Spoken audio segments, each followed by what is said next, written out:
everybody. Welcome back. Season 4, Episode 1. Let the chaos begin. Right.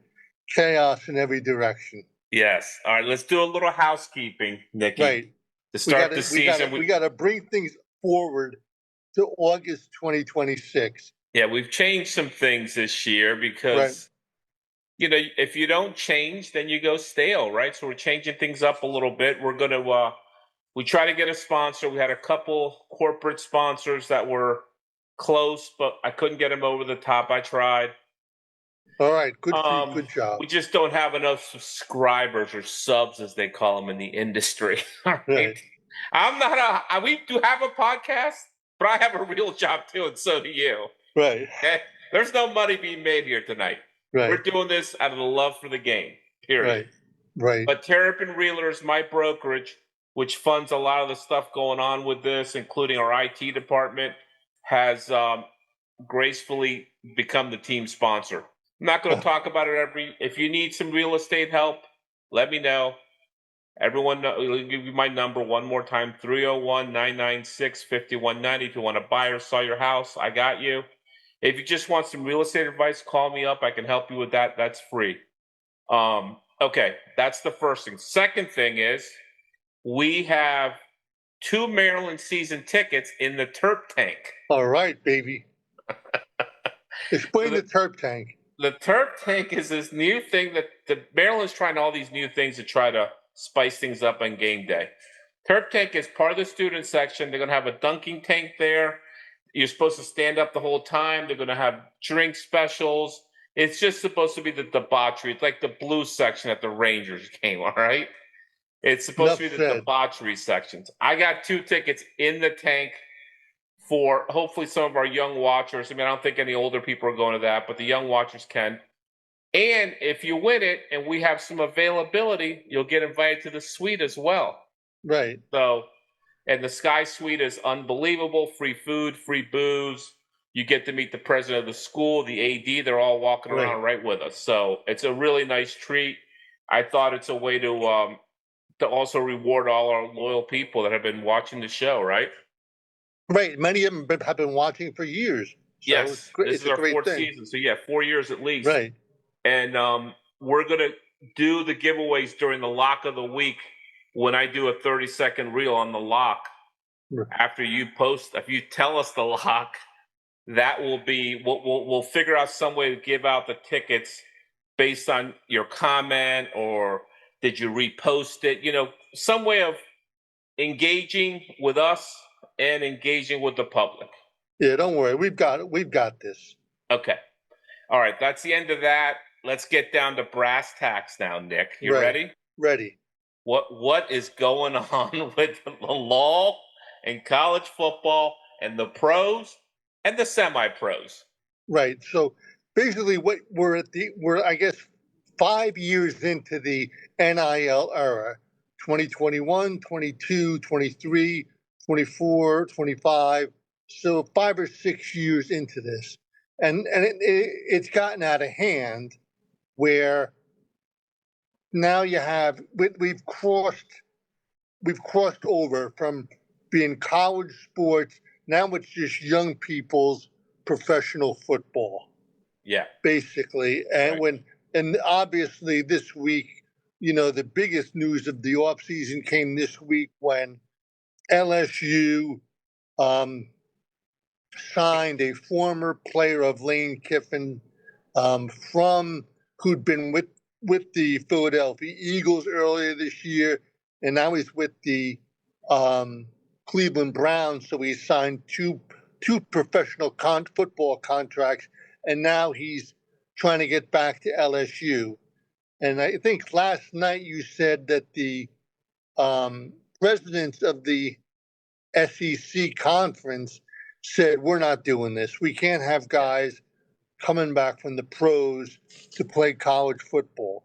Smart move. The Big Ten did the same thing. The ACC and the Big 12 should follow suit, right? And, it's just, so the guy says, well, I could make the Eagles. I could, make the Packers. I could make the Giants as as a bench Right. guy and Right. make 300, 400, 500 grand a year, right? Right. Practice squad guy. Or I can go play at LSU and Clayton will give me $1.5 million. I Right. mean, I know that math, Nick. Right. Right. I know how I that think you math figure that works. out, that one out. I'm like, yeah, now I'll wait to go in the NFL. And then next year they'll be like, yeah, there's the money's still there. Now Pete Golding's offering me that money. I'm going to go back to Mississippi. Right. No. Kalen DeBoer needs a tight end. Hey, I'm going to go to Right. Kalen DeBoer the Right. following year. I mean, you could have 30-year-olds playing against 18-year-olds, and that's a problem. Right. Just for Because safety. as you know, as you get older, your body matures and gets a little bigger, Right. stronger, and thicker. Right. And you're playing against freshmen. Certainly thicker. Thick, yes, very thick. All right, let's talk about what coaches have made moves. Right. Because there was a lot of moves made, Right. and we discussed it briefly, but it's been just a carousel of more than most years, right? Now, because the big money's involved, coaches are like, they're getting fired. Right. I mean, right. they're getting fired. Right. So what happened tell me about Matt Campbell. I know he's a big one. So, right. But when last we left, sort of last January, Penn State had let James Franklin go, I think in October, after they lost to Oregon in September, and then they lost to UCLA. Yes. And then I think they lost to Northwestern. Right. So after that, he was let go. And then they had a lot of trouble finding a head coach. And then I guess Matt Campbell's a very good coach. And from Iowa State, he was at Iowa State, and I think he was at Toledo before that. And so he's landed in the Happy Valley to rule over the Nittany Lion football program. Now he's won big at Iowa State, right? But never big. Like he's always been 9-0, 10-0, and then faltered at the end, right? Right. When the games got tougher, he seemed to crumble a little bit, or his teams crumbled a little bit. And to be honest, 10-2, 9-3 at Penn State, Iowa State, they could have had him there for the rest of his life at 9-3, right. 10-2. They're building a statue for 10-2. Yeah, at Penn State, that ain't gonna cut it. Right. So I hope he realizes that. Right. All right. So what about Lane Kiffin? Okay, so he's a mess. He's a mess. Yeah, I mean, obviously he doesn't have a high regard for the rules, trying to get pro players who played for him last year at Mississippi, like Daquan Wright, to leave the Cleveland Browns and join him at LSU. Correct. And then, with the transfer portal and the money involved, as the old Oklahoma coach Barry Switzer said, NIL stands for now it's legal. So he's right. Some of these coaches are going to go crazy. Bootlegger son. Barry Switzer. I'm a big fan. Yeah. Oh, I know you are. Oh, I know you are. All right. And then last one I want to talk about is Kyle Whittingham, Utah to Michigan, because that's an interesting one. Right. So same story, similar story to Penn State, only worse. So I guess Sharon Moore had been promoted when Jim Harbaugh left to go to the Chargers a few years ago. And it didn't work out, and he had he got arrested. Problems in the program. He got arrested too. He was arrested, and then so he's going to have to go to a lower level and work his way back up coaching wise. I mean, I don't think he's done coaching, but not at a prominent program. And then so they lucked out too. They got Kyle Whittingham, who'd been at Utah. I think he took over for Urban Meyer in 2005 or 2006. So he was there for 20 years. Yeah. And the Utah program is a stout program. I mean, they've lost some games, and they got beat up pretty badly by Texas Tech at home last year. but Utah is a very solid program, and he's a very solid coach.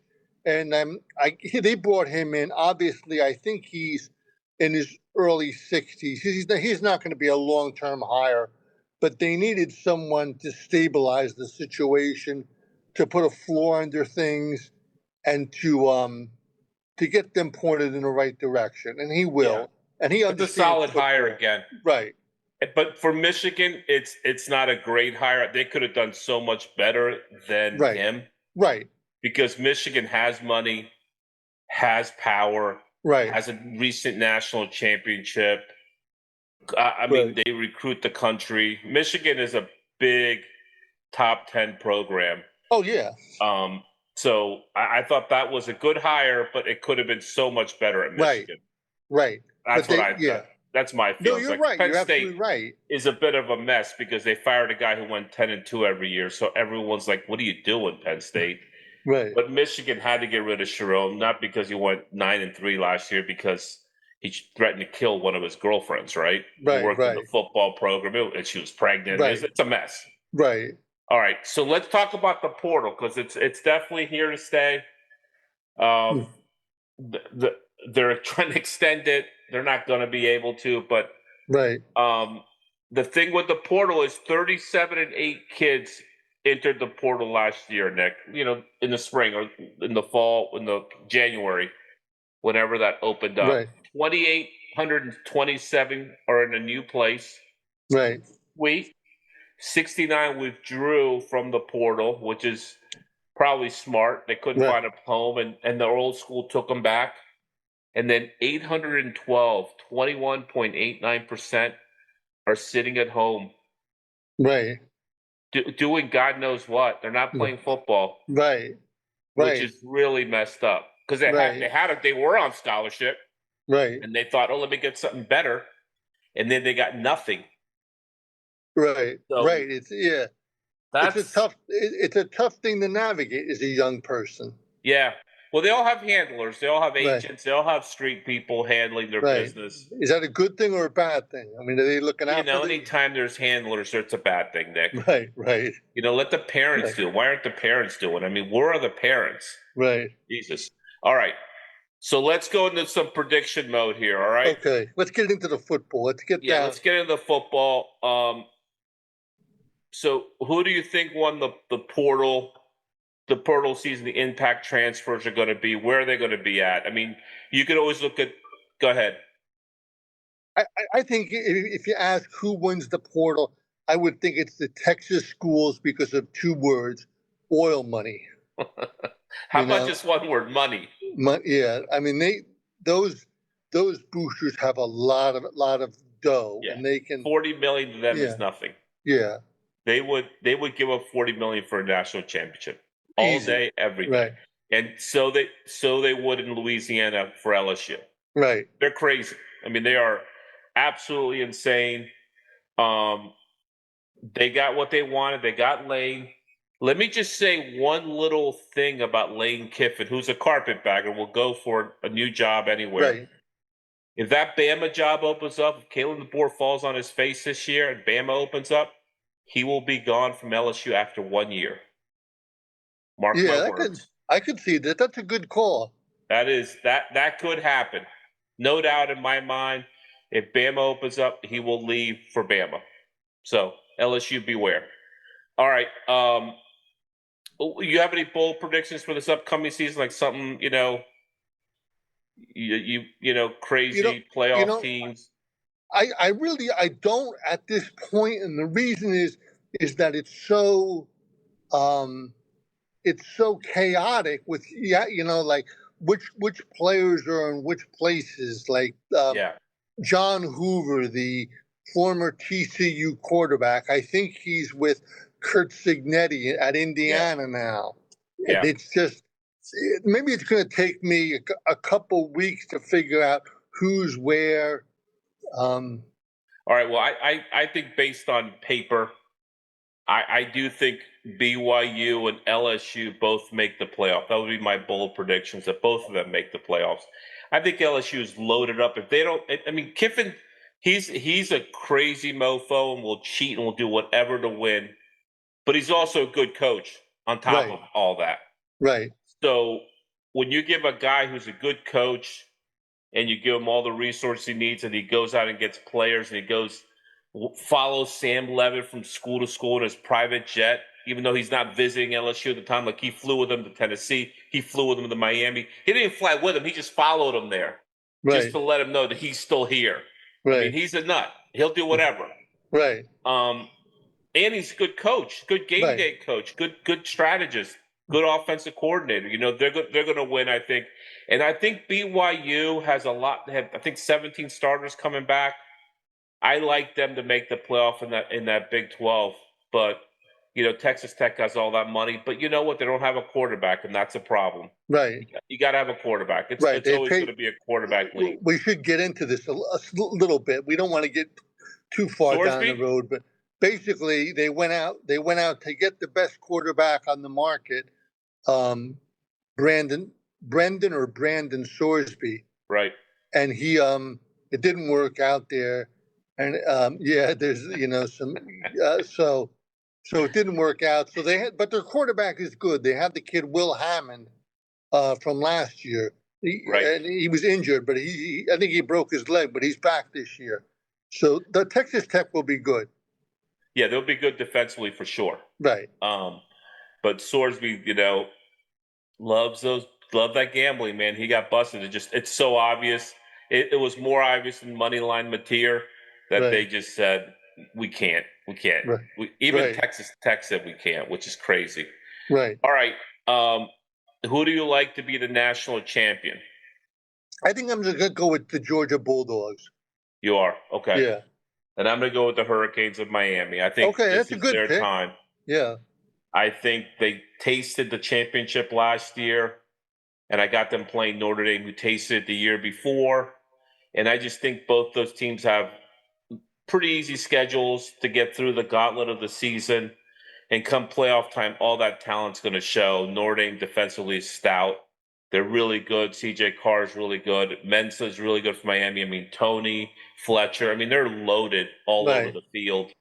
I just think that Miami's going to win the ACC and get one of the top 4 seeds, and I think they're going to advance on, man. So it's a good pick. Yeah, and then goes to the Heisman Trophy winner, which I think Mensa wins the Heisman Trophy. Do you have a pick for the Heisman? You know, everybody says, "Oh, Arch Manning," because I guess he was a 6-1 favorite last year, and they feel that he's a better player this year with better talent around him, and his odds are better. So, Arch Manning. All right, I'm not down with that. I think I get that. No, too tough. Right. All right, coaches on the hot seat, Nick. Let's discuss real quick. So right. So this is again, this is about the amount of money that has poured into college athletics. Yeah. Where, like you said, some schools are like, "Hey, we paid this guy, north of 10 million, but it's not working out, so we're going to get somebody else in there." It's about what they've paid them, but what they've paid for the team also, Nick. Don't. Right. They're paying more for the team than they are for the coaching staff. Believe me. All right. So Norvell at FSU, he's got to be on fire, right? I mean, he's got to be almost ready to go. Right. Lincoln Riley at USC. Everyone's like, "Oh, no, he's got a long leash there." He doesn't, man. He does not. Yeah, I agree. No, he's got to make the playoff this year, which I think they may. They got a okay schedule, but they have a really good team. They may make it this year. I like Sarkisian to be on the hot seat in Texas, man. That's a good one, Fernando. Absolutely. A good pick by you. Yeah, because Texas, another school, spent a ton of money, and he just hasn't gotten them there, man. And in the big games, he seems to lock up. So Sark, in the last one, which pains me to say, is Mike Locksley at Maryland. Right. He's got to be on the hot seat. I know. I was at practice the other day.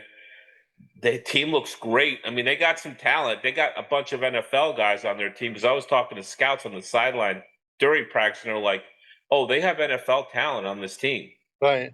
And Malik Washington is legit. Right. I mean, he is legit. He's only a sophomore, right? Yeah. Yeah. Losing Sayer Mathis this year is going to hurt them on the defense because he was a stud. Where did he go? He blew out his knee Oh, in practice earlier in the fall practice, like a week or two ago. He blew out his knee, so he's done, which really sucks. right. All right, so let's talk about the 10 top games that I think will define the season. Okay. This is a good list. Yeah. Oklahoma at Michigan. Right. I think the loser's out of the playoff. Right. So just to set the scene, this is September 12th. Yeah. So, okay. Ann Arbor. Right. Big time game, big time talent, good weather. So Oklahoma can't say the weather sucked in Michigan. Right. I think Oklahoma goes in there and beats them, but we'll have to see. I'm not sold on Bryce Underwood, to be honest with you.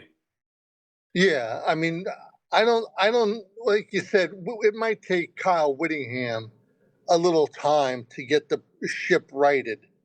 Yeah, maybe. But, yeah. I mean, and then, and Brett Venables, is that how you pronounce his last name? He's definitely on the hot seat at Oklahoma. Venables. Yeah, Venables. Yeah. Yeah. Ohio State at Texas. Same day. Okay, so so this is the same day. This is going to be a great game. I mean, last year in Columbus, it was the opening game.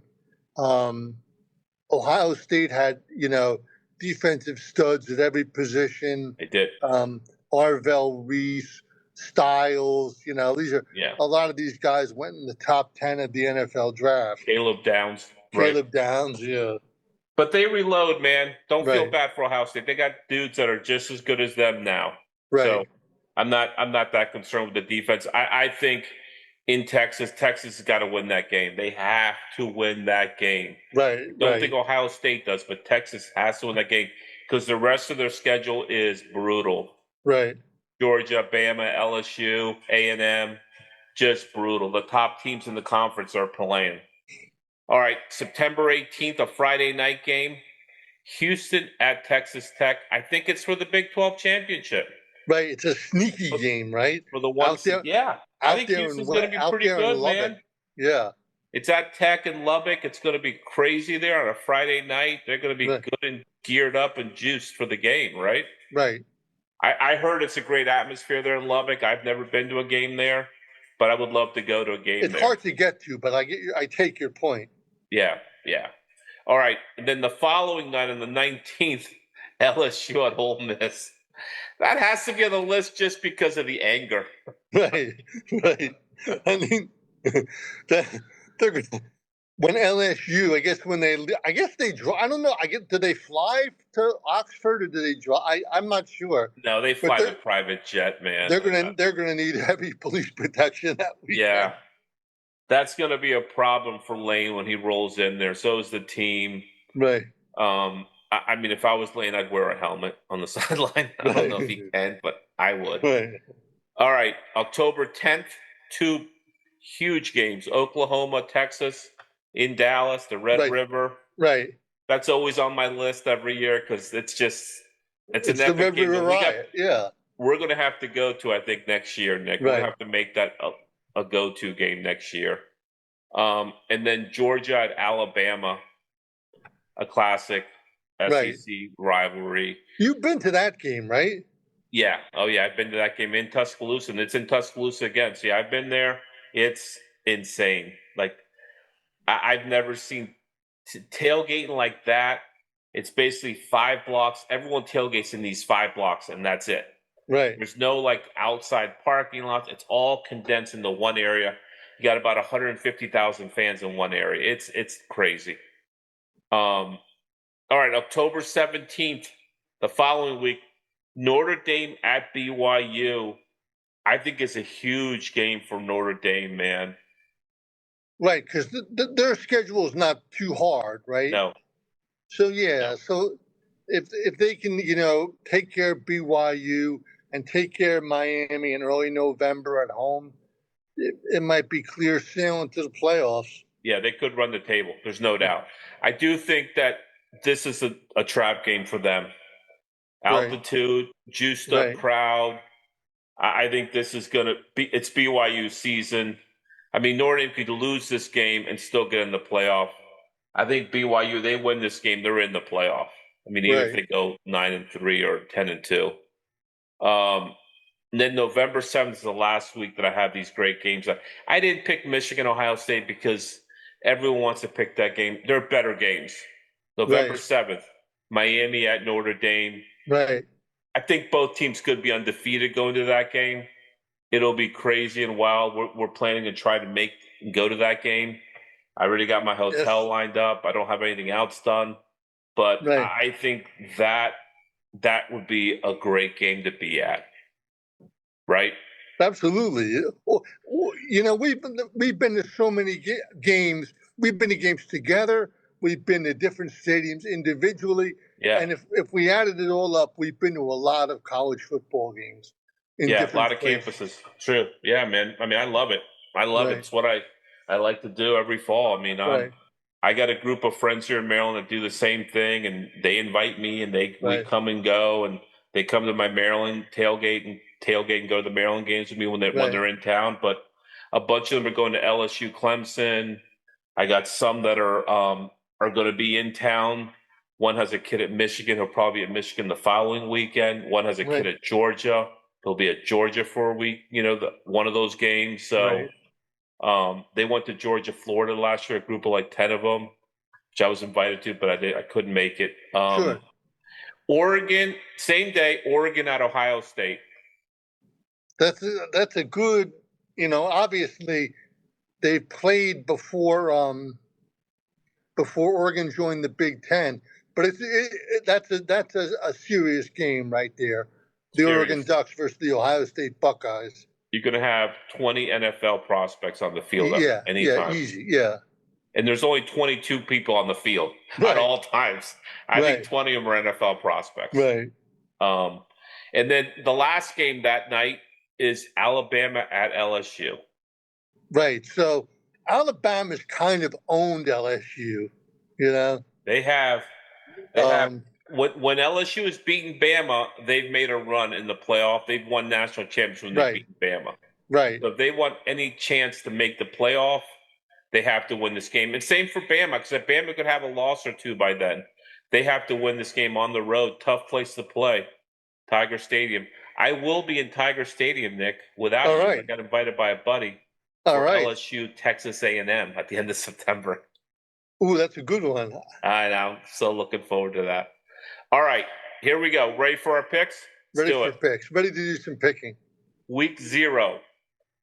Okay. UNC versus TCU, 9.5, 46.5 over under. Right. So this game is in Dublin, Ireland. Yes, in Ireland, yes, which is weird. Right. So basically we the greatest coach in pro football history. I mean, you have to give the man his due, Bill Belichick. 8 rings, yes. Right. But he's you know, he had a tough first year at UNC last year, and they Yeah. got smoked in the first game by TCU. Texas Christian. Yes, by TCU. Right. So how do you see this game going? I think it's a defensive grind. Yeah. Travel, 2 teams with new quarterbacks, new players. It takes a little while to get your mojo, man. Right. And I know Belichick's a defensive guy, so he's going to have them ready to defend whatever they do. Right. I'm not sure that TCU will need to defend whatever UNC does because they're starting Billy Edwards. Right. Right. I love Billy. Right. Such We a know nice Billy. kid. He went to Maryland. He did. He went to a yeah. lot of places. This And I is saw school him in number practice 4. more than once. Came up, always said hello. Couldn't be any nicer. Right. So I think I like the under here, Nick. I'm going to play the under. 46.5 is a lot. I could see this game being 17-14, 2017. You know, somewhere in that neighborhood. Right. I'm with you there. I'm going to go with the under. Okay. San Jose State at USC, 39.5-point favorites. USC, 60.5 over under. It's a big number. So I guess with the 60.5, the idea is that USC is just going to blow their doors off, right? Yeah. Right? The San Jose State, can they score though on USC? That's the thing. If they I don't can't, think so. I mean, you know, okay. So is USC going to win 63-0? Are they going to win yeah, 62-0? right, I don't know. That's a lot of points, right. What do and you? it's opening week. I mean, I know they're gonna pace them. They're gonna beat them badly. Right. Geez, this is a tough game. I'm gonna take USC and the point spread. Okay, I'll follow you there. USC with all right. Laying the 39.5. Geez, that's a big number. It is. It is a big number. NC State at Virginia. Virginia's favored by 4, which I'm kind of surprised because NC State had a nice portal season. They retained their quarterback, CJ Bailey, who supposedly is very good. I guess because it's at Virginia, maybe that's why. Right.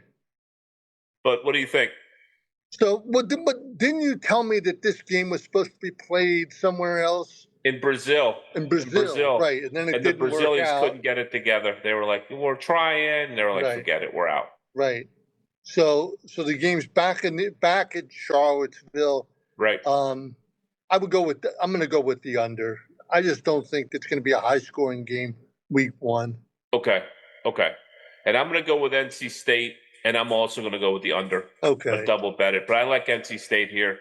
I think I almost like them on the money line. To be honest with you, I think they beat them. Yeah, I think Virginia has got some work. They lost a lot of dudes. All right, Hawaii at Stanford. Stanford's favored by 4. 48.5 is the over under. So Stanford was coached by Frank Reich last year, or as an interim thing. Yes. And then he went to be the offensive coordinator with the Jets. Right. And I'm not sure who the coach is at Stanford right now. Okay. So you think they have there's turmoil there? No, I mean I could see Stanford covering that. I'll take them with the points. All right, I'm going to take Hawaii. I think Hawaii goes in there with the craziest Samoans, and I think they take down Stanford. I agree with what you said about Stanford. I don't think they have some continuity there issues. Right. I think Hawaii goes in there and covers. They could lose by 3. I think 3-point game. Okay, that's a solid. New Mexico State at Florida State, and Free Shoes is a 30.5-point favorite. 53.5 is the over under. I'm gonna go with Florida State laying 31 points. I am not. Okay. I don't trust them. I don't. Right. They have to prove me. Beating New Mexico State by 32 points is not proving anything to me. Right. I think the following game they play Bama in Tuscaloosa. That'll show me something. Right. All right, and the final game is Memphis at UNLV. Running Rebs are 4.5-point favorites. 56.5 is the over-under. Big number.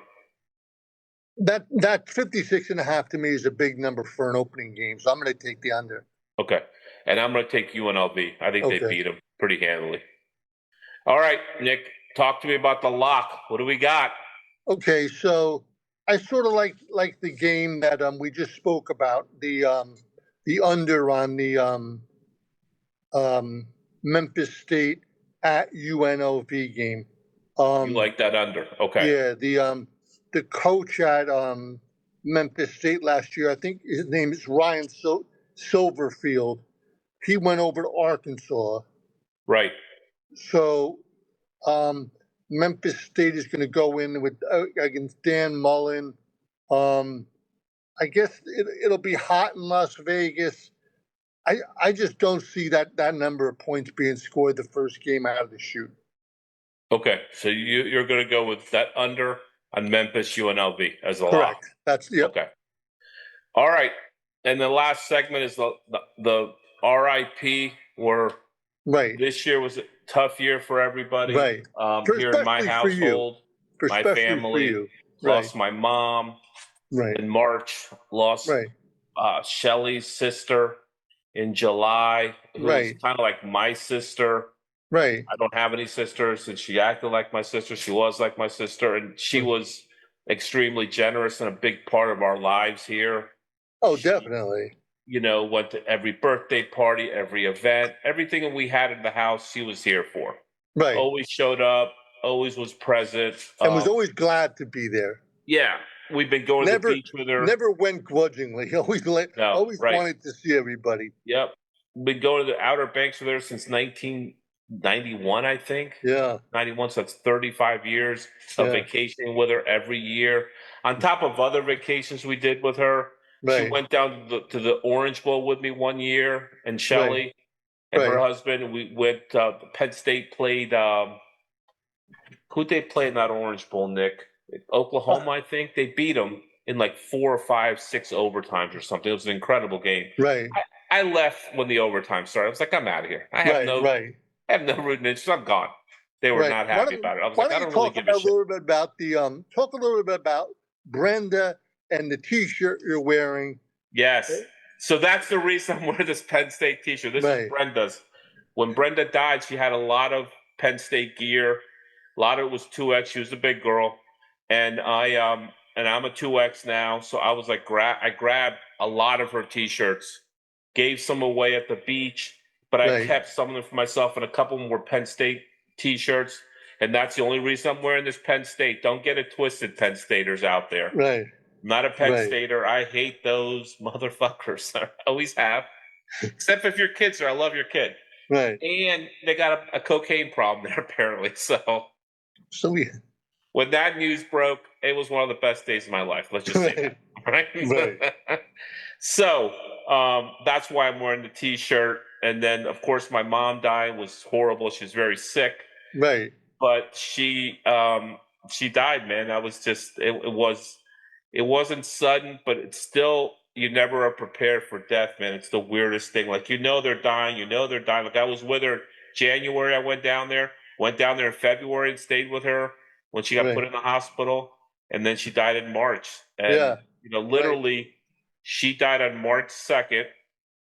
I got the call from my brothers in the emergency room in the hospital saying, I don't think she's going to make it. The doctor's saying she's dying. Her pulse is dropping, her heart, her blood pressure's dropping. So I Zoomed. I did a FaceTime so I could talk to her and say goodbye to her. And that was in the morning, like around 9 or 10. I had a closing actually at Penn State. A buddy of mine bought a house at Penn State, Steve Vogel. And I had a closing that day. His closing was that day. I was at George and Brenda's house, visiting her mom and visiting Brenda with Shelly. And I called up Fogel crying, saying, I got to go home, man. I can't come to the closing. He said, don't worry about it. You're good. Raced home, got on a 2:00 flight, was in Miami by 4:35. Yeto picked me up.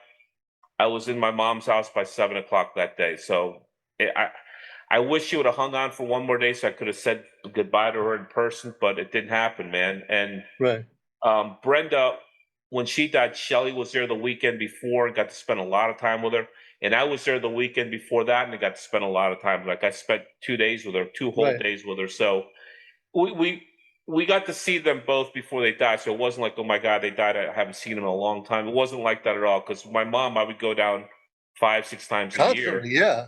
Spend a week with her and take care of her for a week, which was hard. And with Brenda, because she's so close, 3-hour drive, it's not too close, but it's not horrible. But we did it a lot. And sometimes I did it by myself because Shelly couldn't do it. But I knew she needed the company and the support. So we were there for that. So it's just bittersweet, man. It's a tough time here in the family. We're struggling with it a little bit. And but I thought it was appropriate that we made him our RIP today. Absolutely. No two finer people have we ever done it for. Yeah, and I appreciate you making both funerals, Nick. That meant a lot to me. That's all right. It's all right. Yeah. Okay. All right. So let the games begin. Let's go. Next week's going to be a lot more games, a lot funner. We're Right, going to Lambeau for Wisconsin right, versus Notre Dame. That is going to be crazy. So right. we will be having live updates from the stadium. So if you're on our YouTube, TikTok, Instagram channel, you'll be able to see us live in Lambeau. Right. All right. Thanks, Nick. Talk to you Okay, later. Fernando, be well. Great doing this again with you. Bye bye. Look forward to the rest of the year. Yeah, me too, man. See you.